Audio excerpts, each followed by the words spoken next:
Hi everyone, it's Leona with Leona's Designs. I'm back with another Slow Stitch with Kathryn. It's week 36 and it's needle weaving. So I'm finally caught up. I'm excited about that.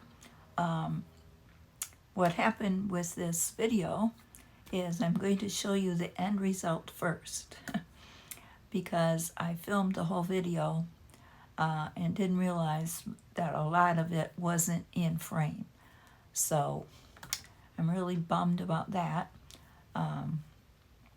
but there's nothing I can do about it now, and I don't want to post it because the important parts that I hoped to show you are not in frame. So what I'm going to do, I'm going to show you my end result, and then I'm going to try to do another little swatch of a process showing you what I did to get to the end result. And then I will also post Kathryn's video on this week 36 showing you her process. So I'm going to pause now and I'm going to get my end result that's already stitched in my journal, and I'll show you that and then we'll go from there. Okay, so here is my end result. It's in the journal. I'm going to zoom in so you can see it better.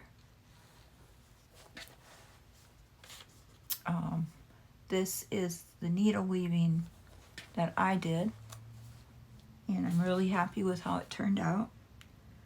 There was 15 lines across, which are the up and down warp lines for the weaving, and then I'm not sure how many horizontal line weft lines I did, but I really had a lot of fun doing this, and it wasn't hard. It wasn't hard at all. You just have to concentrate. But I'm really pleased with how it turned out. It was a lot of fun. So I'm going to try to kind of show you. I have another little scrap here that I'm going to try to recreate what I did to get this result. So I'm going to set this book aside. I'll hold it up a little closer so you can see it better.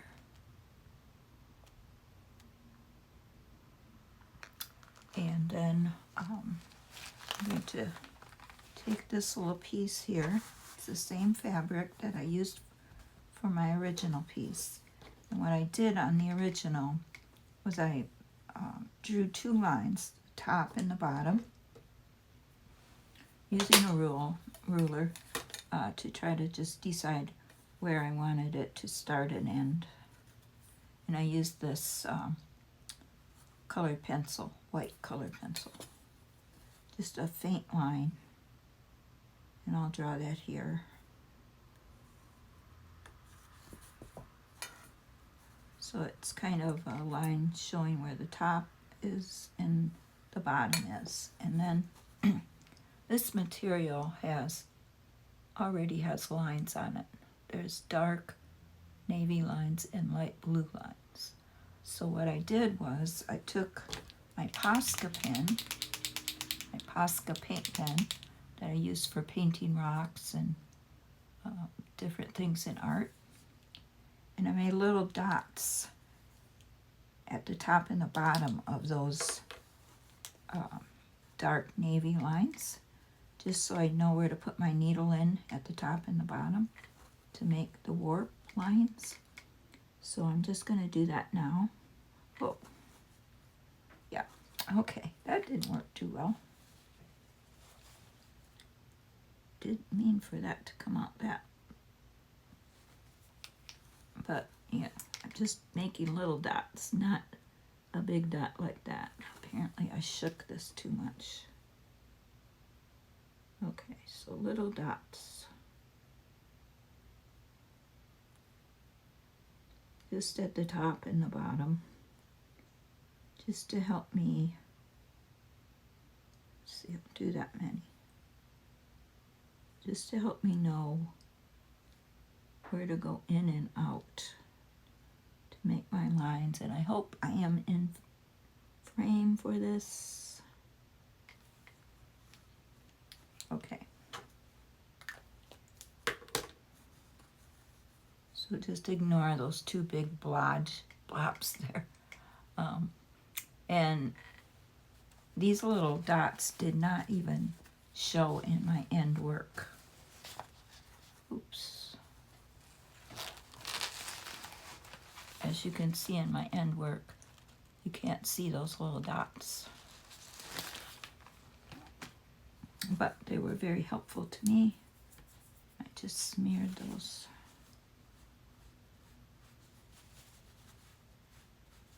Okay. So that's not going to matter. Snake these little dots.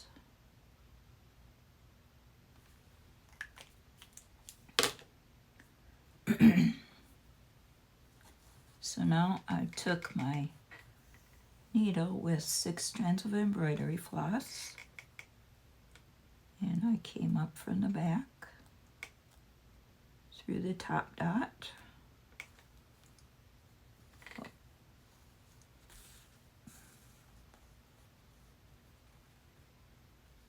and I went through the bottom dot,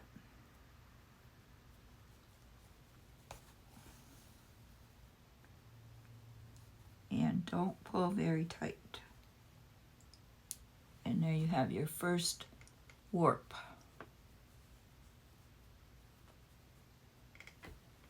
And then you just keep doing that. Go back in through your bottom.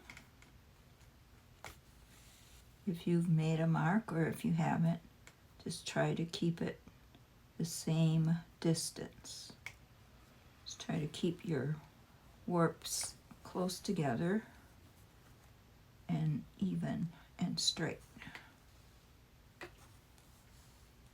And don't pull them too tight. You want the thread to just lay on the fabric. So now I'm going to go in at the top. See that dot I made? And go back out through the bottom.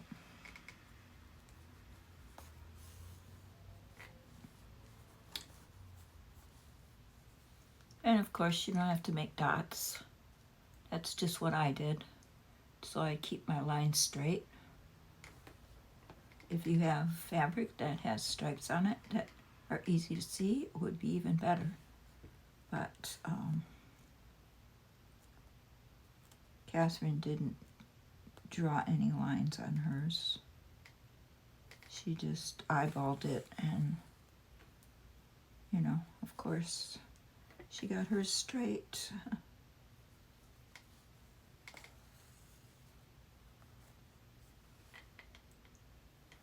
So I'm just going to continue doing that all the way across.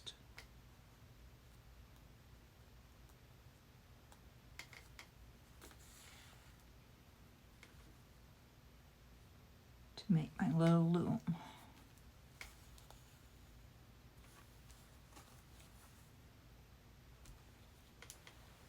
And then I will show you how we start weaving. Okay, so I've got my little loom made. All the warp threads are there. There actually is 10 of them. And then what I'm going to do, I have a needle threaded with 6 strands of embroidery floss. I'm going to start in the middle, and I'm going to come up right beside one of these warp lines, and then I'm going to weave it in and out. So I'm going to start by going over, under, all the way across. I'll use the end of the needle to weave through because the point would catch on the threads. So I'm going to go over, under, over, under, over, under, over, under, over, under, all the way across.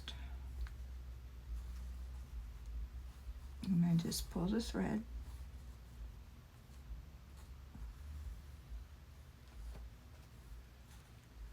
And you have your first weft.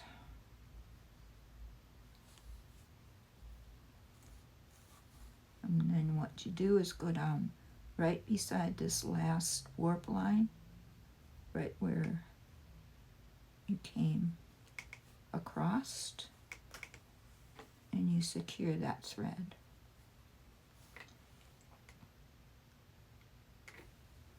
Now you can come back up on this side,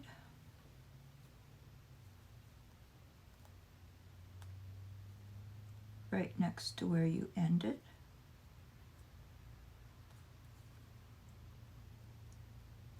Either at the top or the bottom of that line. Try to stay as close to the warp line as you can.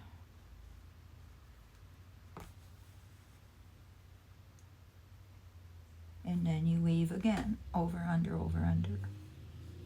Now this was over, so I'm going to go under.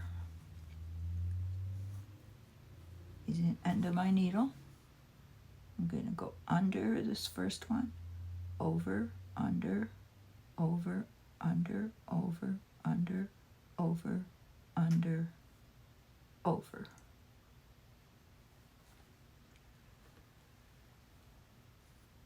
Oops.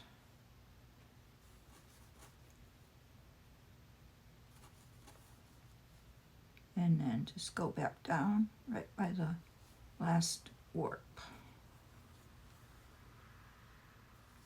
And then you can keep your threads close together if you want, or you can separate them out as much as you want. And you just keep doing that. Keep using the same thread or change threads as you desire, whatever pattern you want. So that's basically it. You just weave in and out, over, under, over, under. And you try to keep your tension good but not tight. And these little warp threads kind of go wonky, but they'll straighten out in the end. Oops, there I got out of camera again. I gotta watch that. So, I hope this helped you. I will link Kathryn's video below so you can go watch her. She explains it a lot better than me, of course, but I'm a newbie. I'm just learning. I never did this before, and I'm trying to show you a newbie way, I guess, of doing it. But it isn't really hard. You just keep going in and out, in and out. And you can go this way or you can go this way. And I think it's really, really fun. So I'm going to end with showing you this. And I hope you're inspired to try this. I really enjoyed it, and it's not a hard project. So I hope to see you again soon for the next video. If you're not subscribed, please subscribe. I will be doing videos every week, and I hope to just inspire you in some way to try a project, even if you're a newbie like me, because it's fun just to try. Have a great day, and thanks for watching.